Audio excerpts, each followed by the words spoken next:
the video. We've got the lightest gravel bike on the market. Let's got the scales here. Let's weigh this bad boy. Weight matters.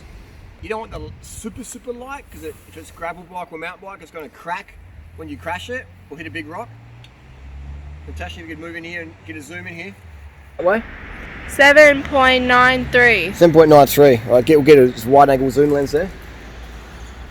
7.93, under 8 kilos, no pedals.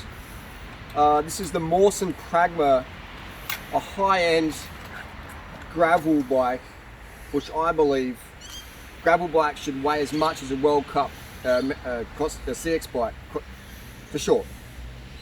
Specialized released a Diverge. Now I'm a Specialized fan. It's a Specialized saddle, Phenom, 2008, and it's about 9 kilos for the S-Works model, no pedals, and it's cost about $16,000 Australian for the S-Works Diverge. Now, if you like that bike, go ahead and get it. For me, I think it's an outrageously expensive bike. It's made in China, so is this, and yeah. Anyway, this is the Mawson Pragma, custom painted, any design you want. Go Durianrider.com for more information. It's yeah, we built it up. It's a bit of a mullet build up. I see a lot of people with gravel bikes walking climbs. Now that's fine, as long as you're out there in the fresh air. That's what matters.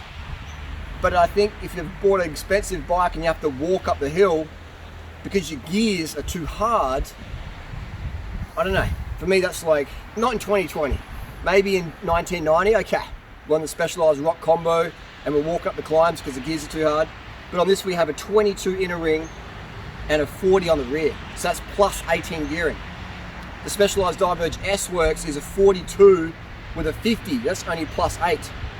This is plus 18. So you can climb up pretty much anything on this bike. The Diverge, you saw in the reviews of the Diverge on the testers, who are fit guys and girls, they were walking a lot of the climbs, gravel climbs. I don't know about you, but I hate walking up climbs. I hate walking up climbs. But again, as long as you're out there, that's all that matters. So for me, the Diverge, Specialized claim it's the fastest gravel bike. I disagree. This is going to be faster. We've got better tire clearance in here. We've got a stiffer front end. The Specialized Future Shock, in my opinion, I've ridden it before. I don't like how saggy it feels, but that's my personal preference. I like a racy bike. I like a bike that's very responsive. I don't want to be having that slack and in the front end. I don't like that personally. But again, test ride then decide. So, and there's that Future Shock. They've already had a recall on it, some shim breaking in there or failing in there or whatever. So it's like, you know, I don't like being the guinea pig for parts. That's why I chose this open mold design from a very reputable factory in China, who's OEM for many big brands. I can't mention who because of NDAs. But this is an open mold design. It's copied by many other factories in China, sold AliExpress, eBay, you know, Taobao, wherever. If you do want one, get it direct from me, then you're not getting a fake. I don't recommend fake bikes because you don't know if they're safe or not. You've seen some of the steer tubes I've pulled out of bikes and they've had like cracks inside the steer tube. The carbon's just flaking off.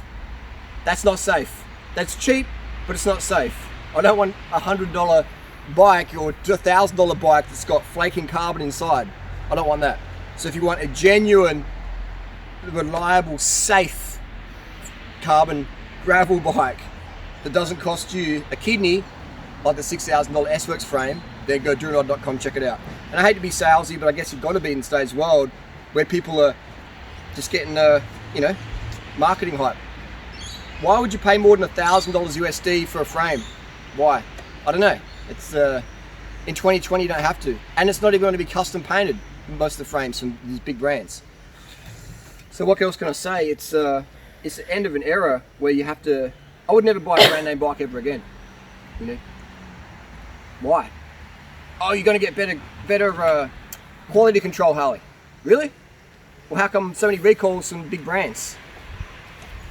When you buy a brand new product that hasn't been proven, like how reliable is it going to be? How many people have done a 1,000-mile tour on the latest S-Works Diverge? 0. How's it going to hold up in the real world? It will pass the factory tests, guaranteed. But does it pass real world tests? Time will tell, you know. Look in Roubaix, when we had Paris-Roubaix, the Future Shock snapping and failing because the pro riders didn't want to ride it because it was too saggy and boggy. So they put a solid cartridge in there, and that failed. It passed the lab, but it didn't pass the real world. So real world is what I like about these frames. These frames have been ridden extensively all over the world, thrashed and crashed and abused and used, and they're holding up just fine. So that's one thing you want to keep in mind. When you're buying a brand new brand name bike, you're a guinea pig basically. You're a real world guinea pig. Just look, if you don't believe me, look at all the recalls. Cervelo, Cannondale, BMC, Specialized, Trek, etc, etc, etc, Colnago, all of them.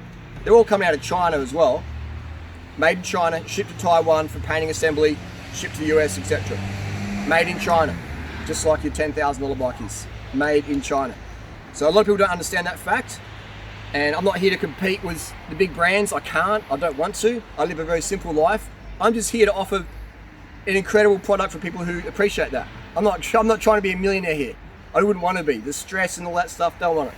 If I'm selling 100 frames a year, I'm happy with that. 200 frames a year, whatever.